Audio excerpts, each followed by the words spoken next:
Au commencement, quand les terres sauvages n'étaient encore qu'un vaste murmure d'arbres et de rivières, une présence douce et farouche s'éveilla au cœur des bois. De cette harmonie primitive naquit Meliky, une divinité façonnée par la nature elle-même. Elle n'était ni fracas ni tonnerre. Elle était la pulsation tranquille des forêts, la respiration du vent sur les branches, la bienveillance farouche qui protège la vie. Dans ses premiers instants, Meliky parcourait les étendues vierges des royaumes, se mouvant comme une ombre légère entre les troncs gigantesques. Là où elle passait, la mousse devenait plus tendre, les animaux plus confiants, et l'équilibre retrouvait sa juste place. Très vite, les esprits de la nature reconnurent en elle une gardienne, une sœur qui agirait pour préserver ce qui devait l'être. Mais Meliky n'était pas seule. D'autres puissances s'intéressaient aux terres sauvages. Certaines cherchaient à modeler la nature, d'autres à la dominer. Aux côtés de Sylvanus, l'ancien père, Meliky apprit que le monde ne survivrait pas sans équilibre.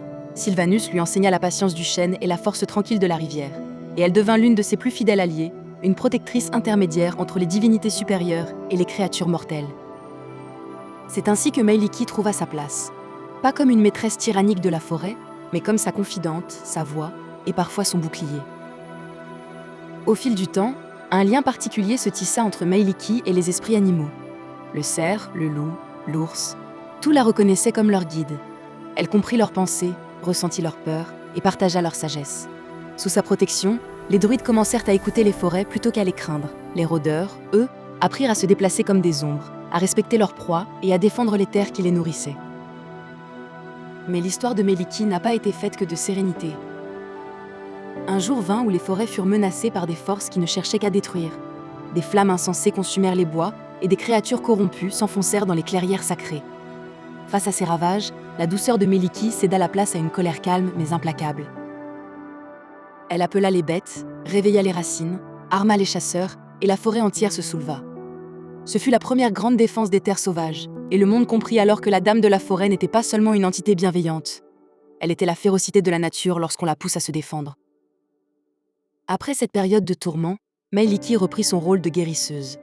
Elle guida les graines vers les sols brûlés, redonna vie aux sources asséchées et accompagna les animaux revenus d'exil. Ce cycle destruction-renouveau forgea sa réputation. Meliky n'était pas simplement une protectrice, elle était le rythme même de la vie sauvage. Au fil des époques, son influence grandit. Ses fidèles se multiplièrent, des druides isolés aux communautés sylvestres qui voyaient en elle une mère invisible. Partout où un bois était menacé, on murmurait son nom. Partout où la nature renaissait, on percevait sa main. Dans les temps plus récents, Meliky est devenue une présence presque familière pour ceux qui vivent en harmonie avec les forêts. On dit qu'elle apparaît parfois sous la forme d'une femme élancée aux cheveux de feuilles ou d'un grand cerf à l'allure majestueuse. Elle ne parle pas souvent, mais lorsqu'elle intervient, son message est toujours clair. La nature est sacrée et elle se battra pour qu'elle survive. Aujourd'hui encore, la Dame de la Forêt veille.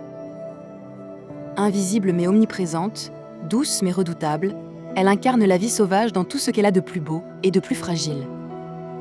Son histoire continue de s'écrire dans chaque arbre qui s'élève, dans chaque piste laissée par un animal, et dans chaque être qui choisit de protéger plutôt que de détruire.